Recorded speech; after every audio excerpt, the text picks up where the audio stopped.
Abby and Jess, Superintendent Walters says that this rule will collect the citizenship status of both the student and parent, and there's a few ways that it can happen. So whenever you're enrolling your child in school, you'll have to prove citizenship either through a birth certificate, a passport, driver's license, some sort of ID. And then he says that data will be saved and it'll be given to both the Trump administration and law enforcement if they ask for it.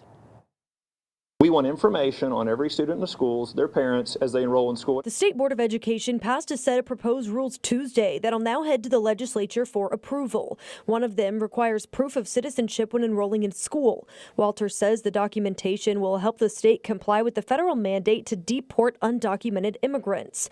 The rule getting so much attention, Walters defended it to CNN after today's meeting. He's going to get that information so he can make the decisions on how to deport families together, and that's something that's very important as we move forward. People on both sides rallied outside the meeting, wanting their voices to be heard. I would ask that Ryan Walters have a come to Jesus meeting with himself. I would ask that he actually talk to someone who knows what it's like to go through this and know how much it affects everyone. I'm here to stand up for our rights as citizens, not to have to carry the burden of everybody that wants to come to America and get a free ride. Inside, the rule passed. Walters said it applies to students and parents, and he says Oklahomans will not break federal law, so all districts will be required to comply with not only this rule if passed, but any other mandates the Trump administration asks moving forward. Of course we're going to work with ICE. Of course we're going to work with President Trump. He's got a mandate. He is moving quicker than any other president in history to fulfill that mandate, that promise